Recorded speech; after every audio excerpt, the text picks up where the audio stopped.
Hello and welcome to The Big Fight, a show that is young at 23, the oldest running debate show on Indian news television. I'm Sanket Upadhyay. 2 years left for the general elections and the opposition is strategizing. Nitish Kumar has put up posters in Patna, Aam Aadmi Party expanding its footprint in Himachal Pradesh and Gujarat. KCR has started the effort of getting all opposition leaders together. We saw the Chaliye Baithiye moment between Nitish and him recently. But you see, there is a problem each time this exercise is done or has been done over the past 8 years. Consensus building in the opposition space is incredibly hard.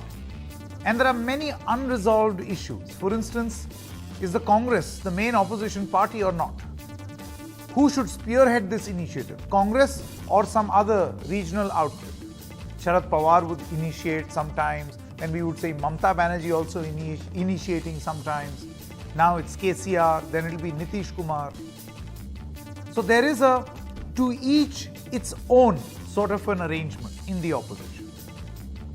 And are these outfits or these organizations, political organizations, fighting fit to take on Narendra Modi in 2024? 2 years left. It is a very divided strategy which has not really helped the opposition conquer. So on The Big Fight tonight, does the to each its own approach work, or will it work in 2024? That's the question that we are asking. Let's quickly introduce our guest this evening.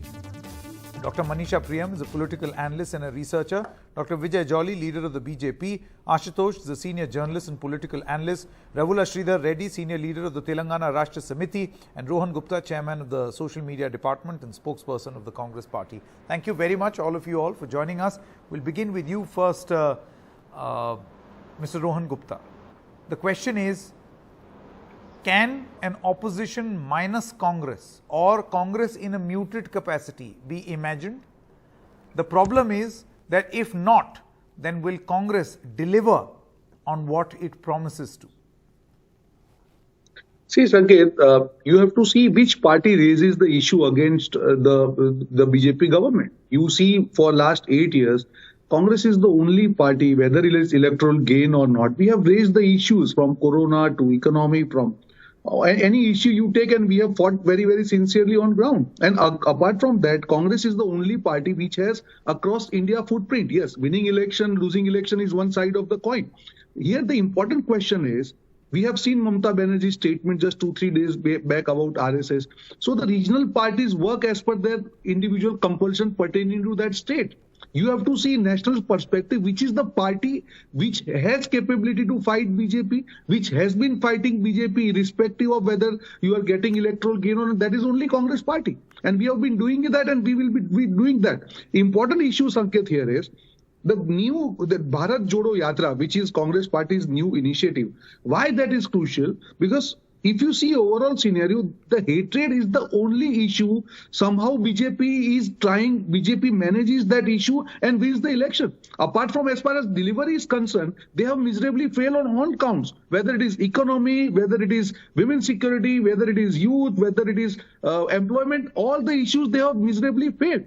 You just saw Prime Minister of India on 15th of August 2022.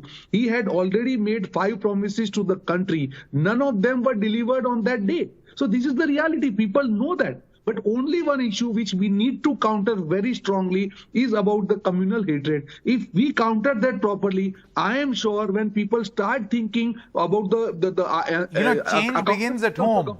And for the Congress party not being able to retain its talent, for the Congress party not being able to choose its president, and there being considerable delay, do you think that there will definitely be resentment when you present yourself as the main opposition, the North Star? Which is other party, national party, which has hold election, or which has, which could dare to even talk about holding elections? It is only Congress party. When you are talking about, retaining talent, the people who have left Congress have got something from other parties. Those are the only people who have gone. There are lakhs and lakhs of crores of workers who are fighting day in, day out. So few people leaving party, sure. You cannot tell that talent is going. Okay. These are the Mr. Reddy. Party. And Okay, Mr. Reddy of the TRS, I want to come to you now. You see, the Telangana Rashtra Samiti's Mr. KCR went to Patna, and a view is that he made Mr. Nitish Kumar so uncomfortable by just staying on that chair. When Nitish Kumar kept saying, chaliye, chaliye, chaliye, and your leader kept saying, baithiye, baithiye, baithiye. And that exposed within 2.5, 3 minutes what is wrong with the opposition. No, see, this is the problem actually. You were quoting only that 1-2 minutes issue wherein Nitish Kumar was explaining about the media questions and was asking KCRG to come up.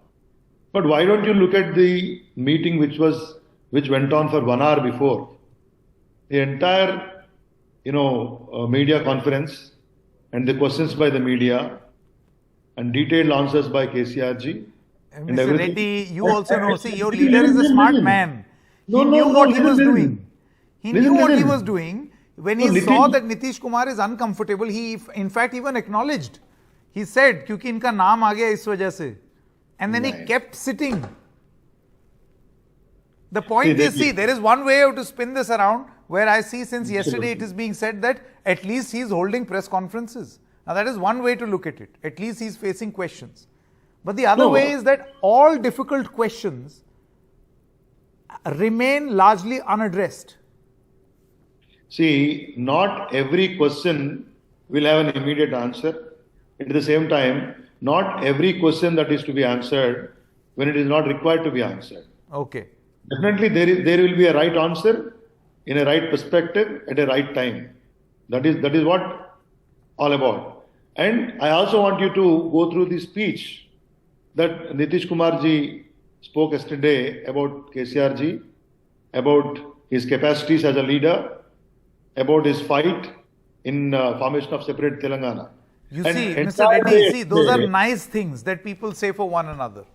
Yeah. Beyond these niceties... Those are facts. Sanket, those are facts. No, beyond the niceties, you see, the point is, how do you get a united... Or is basically looking for a united opposition is not the correct strategy. Let each person fight on his or her own strength and then later decide what needs to be done. See, when then there should be no conversation on uniting opposition. Let each person be. Sanket, when ultimate objective is to fight BJP, when ultimate objective is to form an alternative at the national level, definitely leaders will meet, discuss and try to strengthen the relationship. Before I go to Dr. Vijay Jolly, Dr. Priyam, what is your assessment? Create a belief in the people of the nation. So one moment. Dr. Priyam first. Dr. Priyam, do you feel that the opposition should necessarily try to come together, or should it fight on its strengths, what it thinks is its strength, overcome its weakness, and then later decide what can be done? And is that formula really working? So Sanket, as you can see in the framing of your question itself now, when you refer to the opposition, you are referring to BJP minus the others or BJP versus the others. Correct. We are referring to a new poll star, and that poll star is the BJP, which is the dominant party in India's national politics. That's something that cannot be denied. And we are referring to political parties which have done business with the BJP in the past, which may have left the BJP. A lot of them have done business with the Congress in the past, have left the Congress thereafter. Most of them have only one thing in common, and that is they operate as regional political formations or leaders, number one.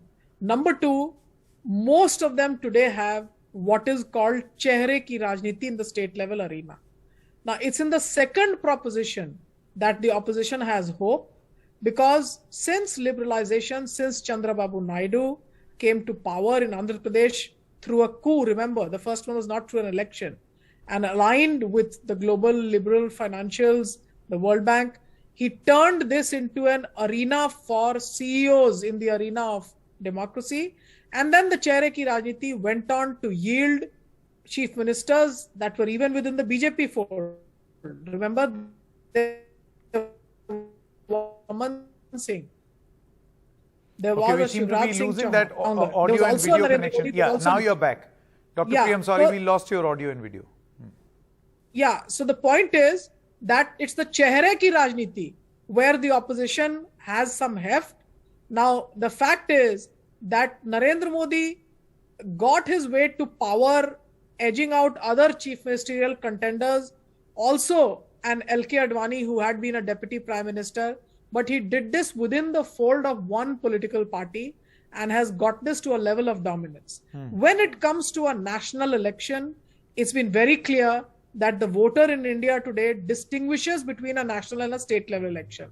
Therefore, how much will state level they may still win a state level election against the BJP as they continue to do, and they do very well. But may not be successful at a national level. Okay. And the more they talk about their uniting against a Narendra Modi, it will be Narendra Modi versus many chief ministers. Okay.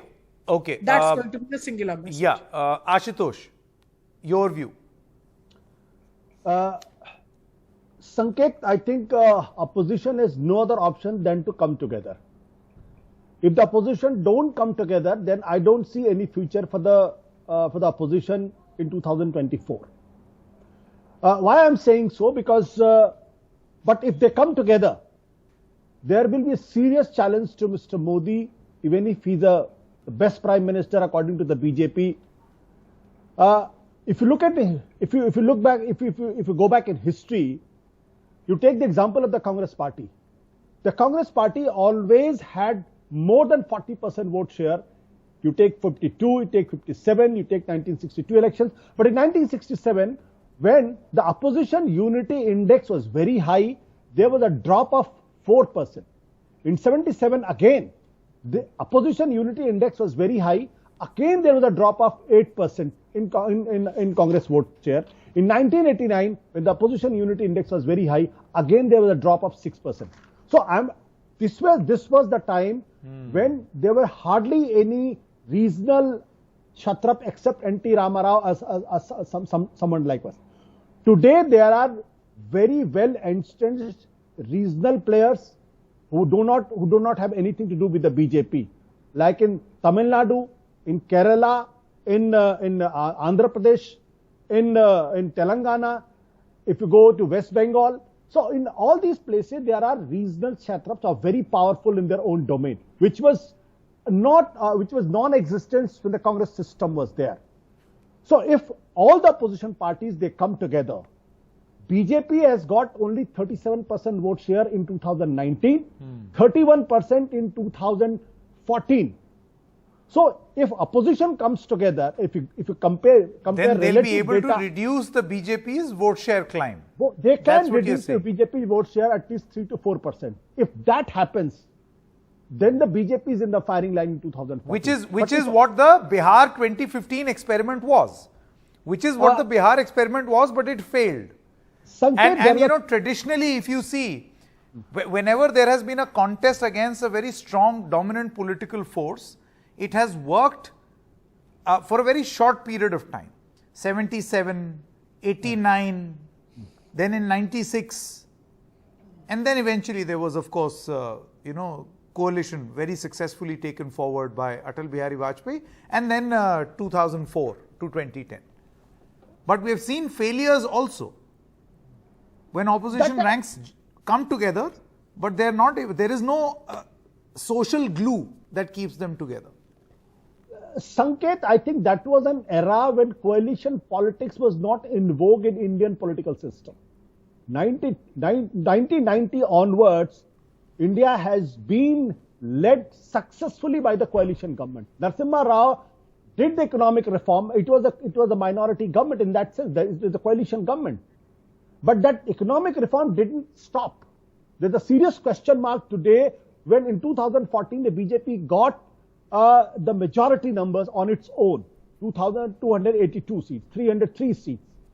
So coalition is not a weakness.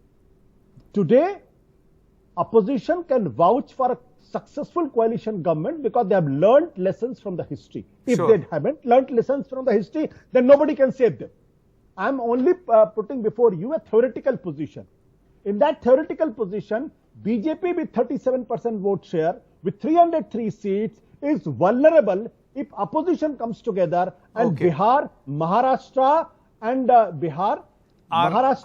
are examples. Okay, now Dr. Vijay Jolly, who seems to disagree with all of this, but is also enjoying the fact that there is a suggestion that everyone unite against the BJP. Yes, Dr. Jolly, your views.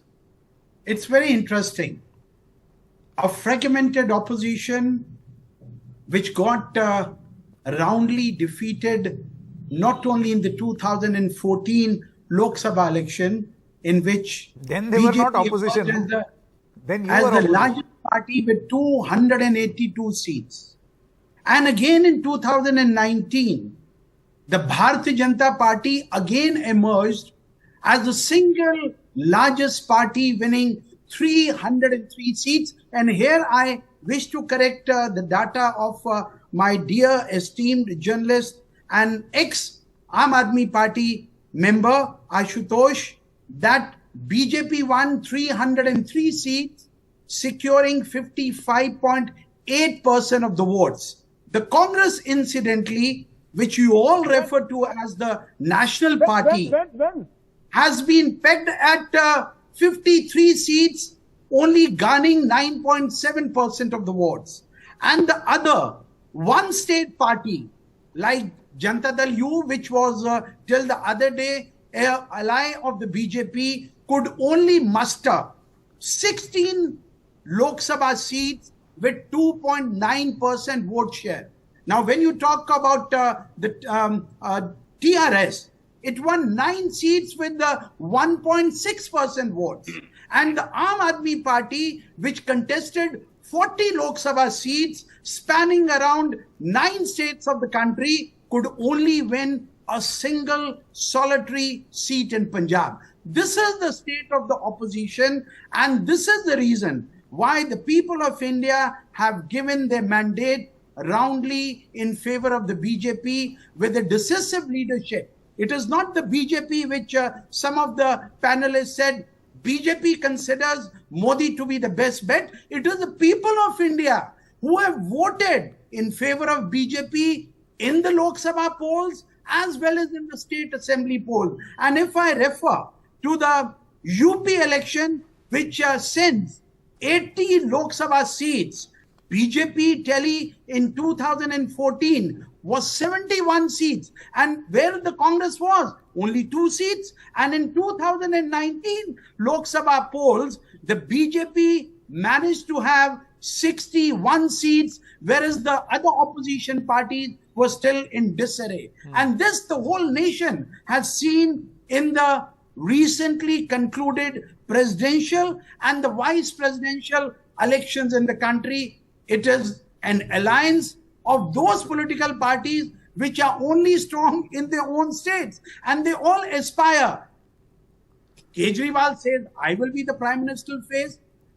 Congress party says Rahul Gandhi is the prime minister face. National Conference says Farooq Abdullah is the national face. NCP says Sharad Pawarji is the national face. It is, and Janata Dal U says with 43 seats in the last 2020 Bihar Assembly polls, out of 243 seats, it also claims to be the prime minister. So you're saying that there are many claimants for the top slot. Okay, I got the point. And that's where the division comes in. Rohan Gupta, how would you respond to this? I'll come to you, Mr. Basically, yeah. So BJP spokesperson gave numbers and all. At the end of the day, Sanket, 2024 year is 1.5 years left. And you'll see many things changing. But one thing is constant, that last 8 years, only Congress party has fought BJP very seriously and on ideological basis. Any other party, which has a state base, whether it is TMC or any other party, when they claim that, okay, we want to be PM and all, obviously they need to have their ground in other states. It's not about one particular state. Congress party is not talking about PM posts and all. What Congress party simply says is, without Congress party, any kind of, third front or fourth front have never worked. You have to have Congress in that alliance, number one. There has to be some common minimum program, number two. And there has to be a serious and constant fight against the policy of BJP, which is done by only Congress party. Whether it is 3 farm laws, you have seen Aam Aadmi Party passing at least 2 farm laws and withdrawing from there. Whether there are many other issues where only Congress party has fought against BJP. So I think 2024, after Bharat Jodo Yatra, I am confident, Sanket, things will change and we will be able to communicate to people that this is one party which is going to unite the fabric of India across the country. And again, let me tell you one thing. If that hatred part of it, if that polarization part of it, if we can handle that properly, I am sure on all other counts, BJP has nothing to say to the people of India. Okay, now let's see what impact your Bharat Jodo Yatra is going to have, because Kejriwal has his own Yatra. You see, there are parallel efforts that are going, and that is why I asked this question. Is a parallel effort making correct, or a united collective effort is the better way to go forward for the opposition? But thank you very much to all our panelists for joining us in this first half of the program. We're stopping for a short break at this moment. When we come back, we get you an exclusive interview with the TMC's Derek O'Brien, and then we also speak to Raghav Chadha. Raghav Chadha, of course, is the Aam Aadmi Party MP, on what their view is, what their respective party thinks about a united opposition. What is on their mind? Back after a short break.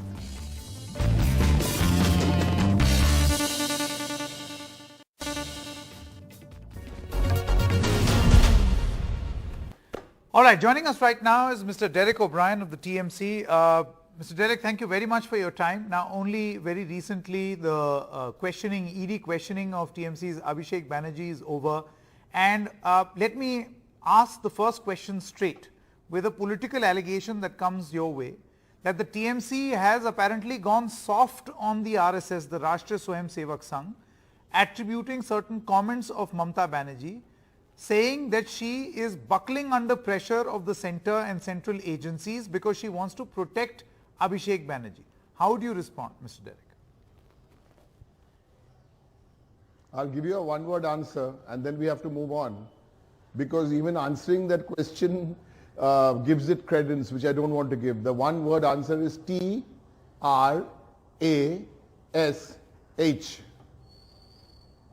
Okay. Okay. Coming back to the issue that we are discussing, you see, this question is linked to the topic of discussion. What exactly is the opposition strategy in the build-up to 2024? And the reason why I ask you this question, Mr. Derek O'Brien, is because Mamata Banerjee initiated this process of getting everyone on board in 2021. She wrote a letter, and that did not go really far. And now you have a TRS doing the same thing. You've got the Congress, which feels that there can be no united opposition if it does not have us. So then a larger question is, in the build-up to 2024, what is the opposition strategy, and can we ever have a united opposition?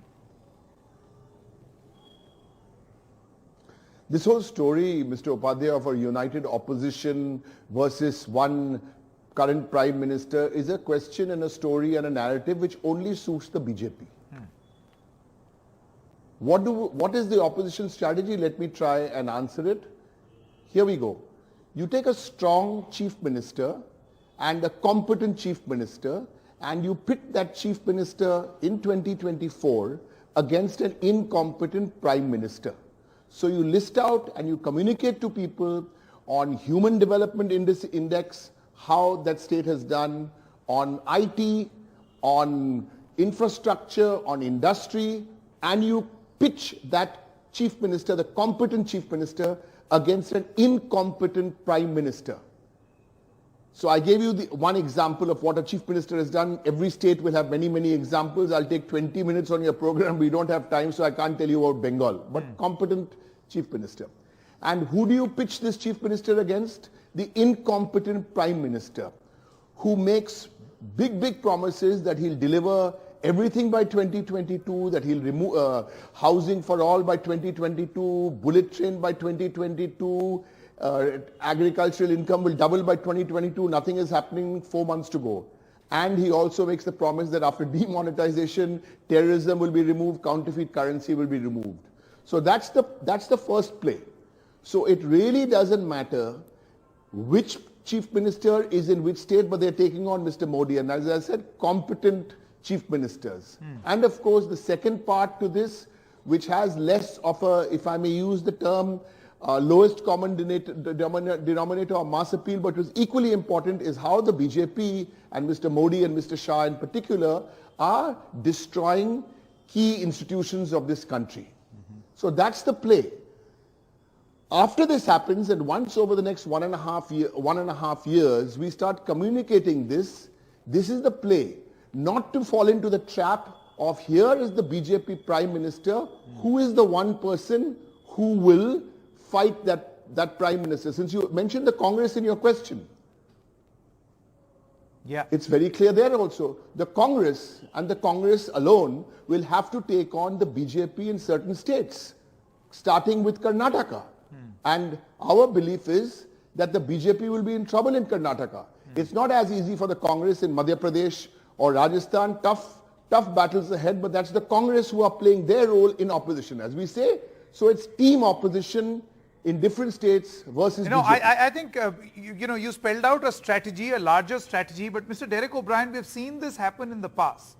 We've spoken to Sushmita Dev also of the TMC. We've spoken to other members of the TMC, and they seem to suggest, and this was that point also, that break point also between the Congress and the TMC a couple of months ago, where the general sense was that the Congress tries to garner much more than what should be its proportional share and then fails to deliver. So what you are suggesting as a strategy, can this be acceptable to, say, a bigger player, a pan-India party like the Congress? Because that was the break point earlier.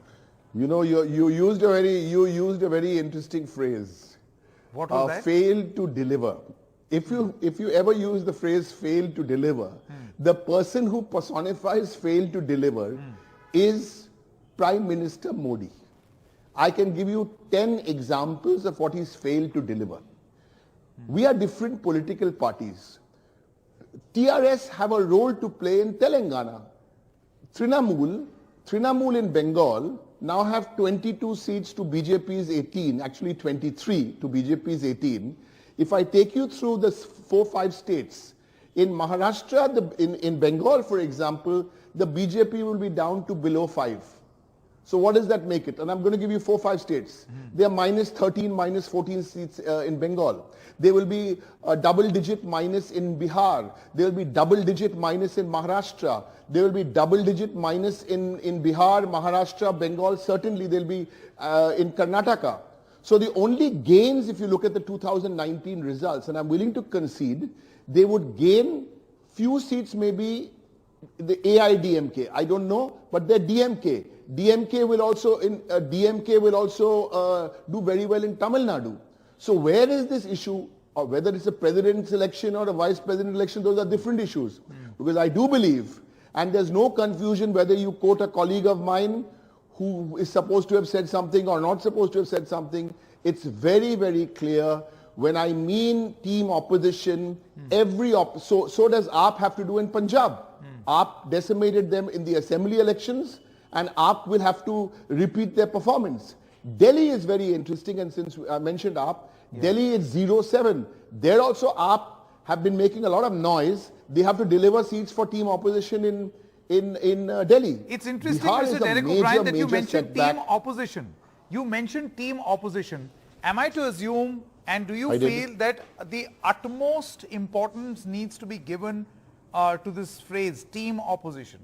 That you're all together and doing your own thing, regional satraps doing their own thing, a national party delivering on what they're supposed to. It's not doing their own thing. It's not doing their own thing. Team opposition doesn't mean that they're doing their own thing. Let me give you an example.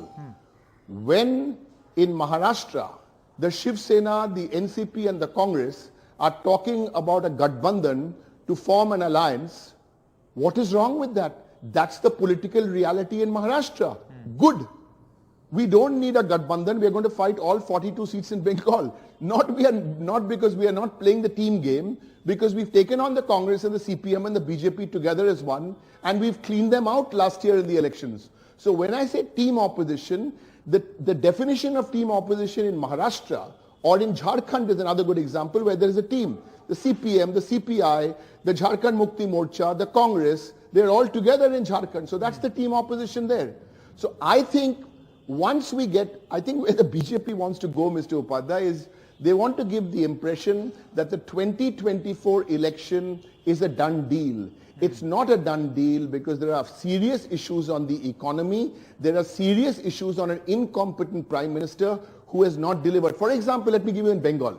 In Bengal, I will tell the story we have in Bengal is that from 10 medical colleges, we went up to 26 medical colleges. From nursing training schools, we went from 45 to 169. From nursing colleges of nursing, we went from 17 to 99. We have Flipkart's Asia's largest hub here. We have a Silicon Valley coming up in Bengal for jobs. That's the story in Bengal, delivered against incompetent Prime Minister and Mr. Amit Shah, who haven't delivered.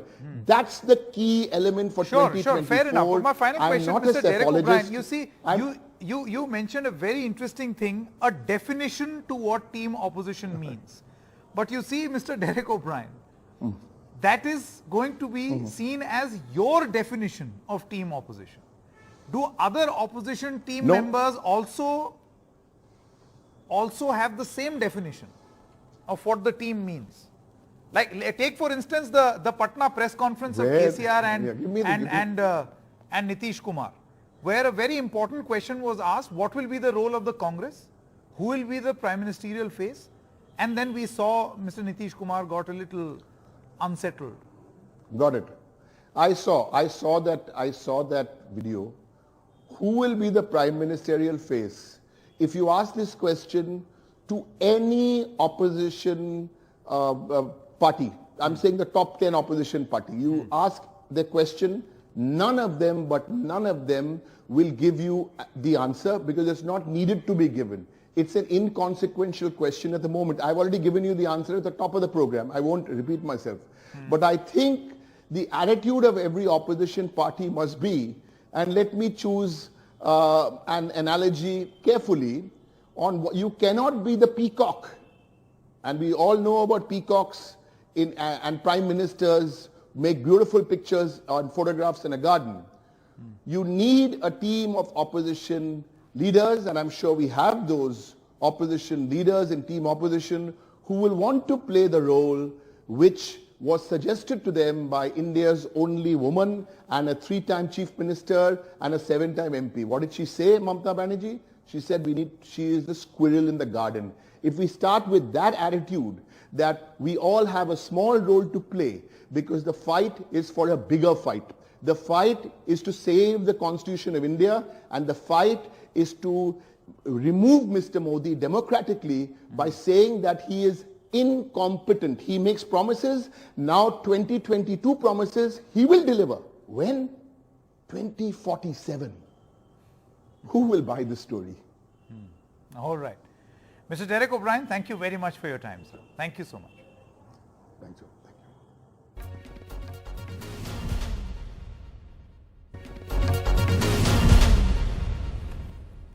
Okay, which way is the opposition headed? And ahead of 2024, can one imagine or think of a united opposition, or is that really a myth?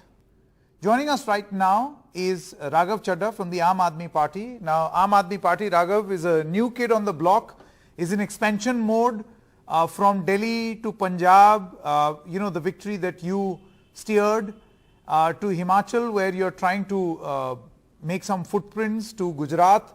And this is a question that I would like to ask you, does the Aam Aadmi Party have a plan independent of other members in the opposition?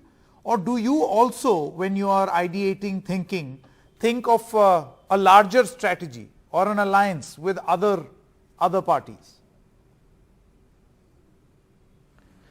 Look, first of all, alliances and coming together of different political outfits is merely the mathematical way of looking at things. What I certainly believe is that to defeat the Bharatiya Janata Party, which has now become an extremely significant, formidable election machine, a well-oiled election machine, what we require is a new vocabulary of politics, a new idea of politics, a leader with a credible face to take on the might of the BJP and on Prime Minister Modi. I think that is what is lacking and that is what is required, which I personally feel is a big void as far as the opposition at the national level is concerned, and that void to some extent Aam Aadmi Party has the ability to fill. But you know, Raghav, here is the thing. In Telangana, a K. Chandrasekhar Rao and his party would feel that his is a party which has it in it, what it takes to fill in that void. In West Bengal, Mamata Banerjee will think to herself and her party that she is the one who can, steer the opposition ship. And M.K. Stalin would think the same about his party. The point that I'm trying to make is that it's a to each its own model. And then where does the Congress lie in this dynamic? And this is where the problem is. And I would like to draw your attention to these pictures that came in from Patna, which we will run, where there was visible discomfort between Nitish Kumar and Mr. K. Chandrasekhar Rao on questions of opposition unity. Yes. So, two things, Sanket. As far as the Congress is concerned, Congress is perhaps, the most convenient opposition for BJP.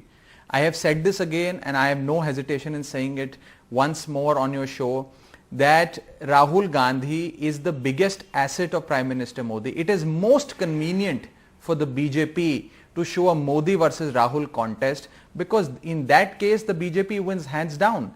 But the moment you put the BJP in a challenge with a formidable force like the Aam Aadmi Party, for example, that is when the real tests of democracy, of politics happens. That's why I'm asking you this question. Why I think Mamata can have the same assessment for her party, K. Chandrasekhar Rao can have the same assessment for his party, a DMK's M.K. Stalin can have the same assessment. So where do you all get together, or is this a to each its own of course. assessment? I'll tell you.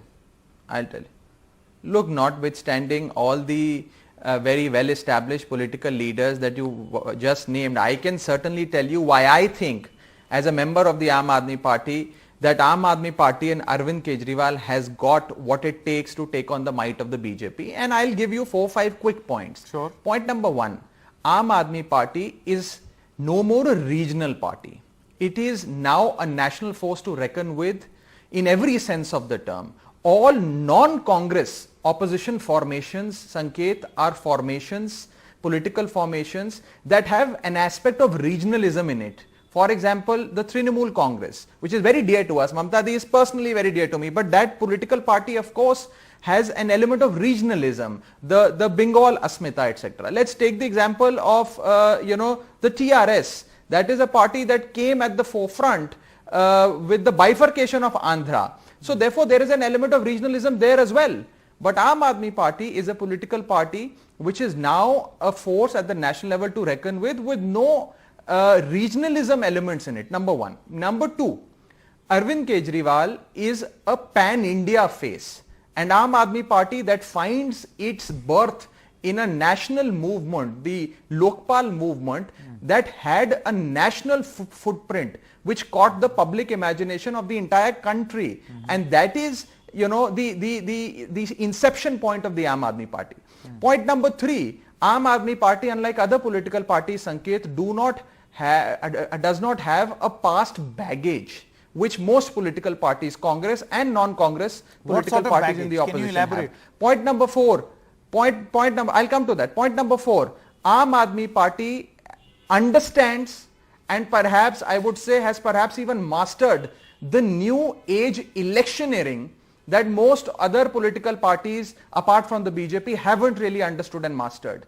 Point number 5, Aam Aadmi Party gives an alternative model of governance to counter the BJP's model of crony capitalism and divisive politics. And lastly, point number 7, Arvind Kejriwal provides a model of economic upliftment where the cost of living of an ordinary citizen reduces, you have more money in your pocket to spend, and therefore it leads to economic upliftment. The BJP or Prime Minister Modi, on the other hand, have no model of economic upliftment for the poor or for the people of this country. I think these are the 4-5 points that really, distinguish Aam Aadmi Party from other political parties. My only thing, Raghav, of all the things that you have listed out here, we have the fire in our belly. That you have listed out here, Raghav, the one thing that has caught my fancy is when you say that you have learnt the art of fighting and winning elections. You modernize the process, you understand it well. Because all the other points that you have mentioned, trust me, every regional party will say the same or put the same to its credit. So I want to know from you what is add one more point to that. Yeah. Sanket, add one more point to that, which is that we have the fire in our belly and the grit, the perseverance and the guts to take on the BJP. Let's take the recent example. I'll give you an example where this is proving to be counterproductive in the opposition space. The Aam Aadmi Party, the allegation against your party is that you are not taking on the BJP, you are basically occupying the territory that belonged to the Congress party. I'll give you an example. The Gandhinagar polls. In Gandhinagar polls, the BJP retained its vote share, whereas the Congress's vote share, you ate into it, and thus giving an advantage to the BJP. That's the allegation.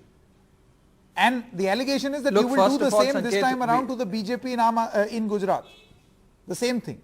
Basically weaken the Congress to benefit the BJP. How do you respond? No. Okay. First of all, we are not competing with other opposition parties. We are competing with the BJP. And let's be very clear about that. As far as this, this misconception that Aam Aadmi Party only eats into the Congress's vote share, how Congress was in government in Delhi and now AAP runs the government, how Congress was in power in Punjab and now Aam Aadmi Party is running the administration in Punjab, and therefore AAP is eating into Congress's vote share. This is a misconception. In Delhi, our first big election that we fought, where we won the, we got a full majority, that is the 2015 Vidhan Sabha elections in Delhi. We never fought that election against the Congress. We fought that election against the BJP.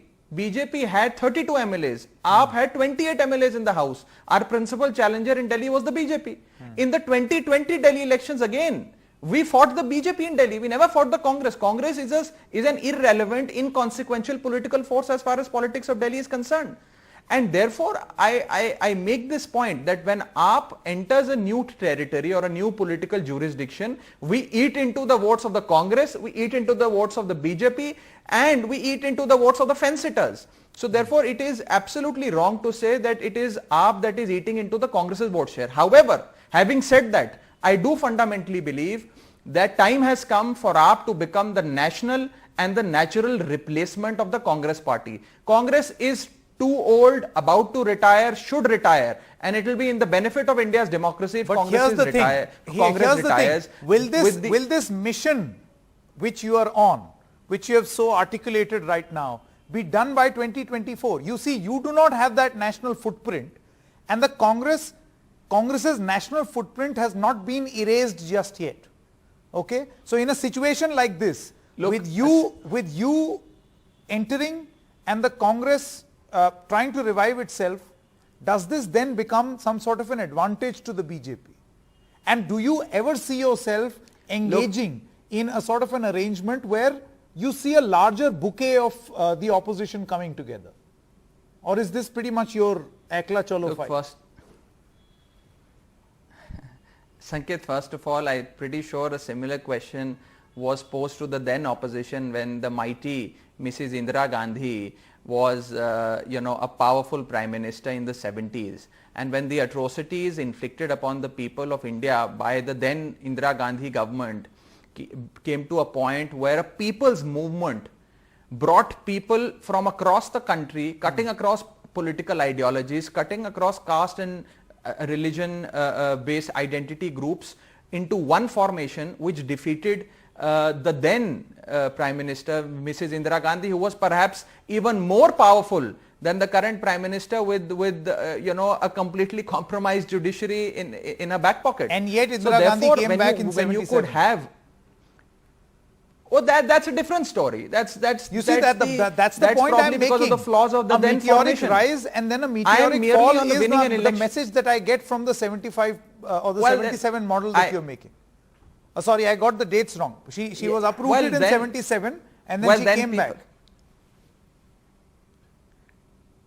All I can say is that all of us have read our history and we won't repeat the mistakes that were made in the past. But I must say that if in the 70s, somebody like a Jayaprakash Narayan can evolve from a non-violent grassroots movement against the mighty Congress. Is that what you are comparing? Is that sure a parallel that vocabulary of politics can come about? Is Arvind Kejriwal the Lok Nayak Jayaprakash of 22? Arvind Kejriwal is Arvind Kejriwal and I do hope that he has what it takes and he shall be, will be the principal challenger. I'll tell you why I ask you this question, because very recently Mr. Rajnath Singh has drawn a parallel between Mahatma Gandhi and Narendra Modi. He says that there is no other, in terms of understanding the society, the people of this country, there is no other parallel in Indian history. Modi equals Modi. Well, I am very sure that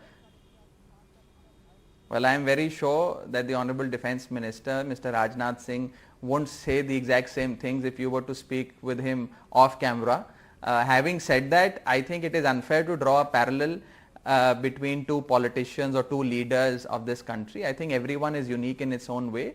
But the larger point, Sanket, is that a new vocabulary of politics is required, and that is why I gave the example of Jayaprakash Narayan of the 1977 election. That a new brand of politics, a new vocabulary of politics is required, a new idea is required to dislodge the So you don't feel any sort of an alliance. Many opposition players feel that Congress has to be, you cannot imagine an opposition to Modi without the Congress in it. This is the JDU's assessment. This seems to be some sort of an assessment of the TMC. What is the Aam Aadmi Party's assessment? Can you imagine a Congress Mukt opposition to take on the BJP? Look, I haven't done my mathematics. I haven't done even a back of the envelope calculation, and I've said that coming together of groups is an arithmetic arrangement. However, my view on the Congress party is very clear, that Congress party is proving and is going to prove to be an asset to the BJP. If whenever you have a Congress-led front that is going to benefit only the BJP, that is going to suit only the BJP, and Mr. Rahul Gandhi is perhaps the biggest and the most valuable, perhaps invaluable asset for Prime Minister Modi. My final question, and this is a question related to this fight that you are having in Delhi. You said that this is a brand new politics which you have introduced. The manner in which elections are fought, which Aam Aadmi Party has, has cracked the formula. This constant fight that you have in Delhi with the Lieutenant Governor. Very recently, you have accused him on charges of corruption. You've seen that he is exercising legal recourse against your leaders. Is this that brand new fight that you're talking about? Because I remember earlier on this was called Sanket, shoot and scoot. And many people got back to Aam Aadmi Party saying that whenever you have alleged like this, you have always had to go to court to apologize and say sorry. First of all, these attacks and the use of state instruments like the CBI, ED or the office of the Lieutenant Governor to dislodge a democratically functioning government in Delhi is directly proportional to the growing popularity and the mass base that is coming in favor of Arvind Kejriwal and Aam Aadmi Party at an India level. These two things are directly proportional. The more Arvind Kejriwal popularity rises, the more will be the number of attacks on the Aam Aadmi Party, its legislatures, its ministers. The idea is very simple. Aam Aadmi Party's Kejriwal model of governance is based on two big pillars. One is health, the other is education. They've already put our health minister in jail on some frivolous grounds, and they're likely to put our education minister also in jail. The idea is to paralyze the government. And this is not something new. If you were to rewind back to the days of 2015-16, you would find the then Lieutenant Governor Mr. Najib Jung also did something similar. Delhi police filed more than 5 dozen cases on our MLAs. Income tax raids happened on our MLAs, etc. But in each and every case, Aam Aadmi Party was acquitted and his leaders were acquitted by court. So therefore, we are used to this. The BJP is going to, up the ante, and we are absolutely cognizant of this. We are waiting for them to up the ante, and we are there to fight them till our last breath. And as far as this, closing or amicable settlement of defamation cases is concerned, I've said this again, I will say it once more on your channel, that in order to save time of a democratically elected government and ministers and chief ministers, it is best that's to close convenient. defamation cases rather than go to court every now and then. Now that is convenient. That I alleged and then I said sorry. And then I'll tell you, at one, no, absolutely not. At one point in time, the Honorable Chief Minister and people like me had more than 100 cases against, against us. Okay. And we ended up spending all our time in court. So we realized that there is no point fighting a court battle. It is best to go to the people, seek their mandate and do the work that we've been elected to do. Right. Raghav Chadha, thank you very much for your time. Thank you so much. Thank you.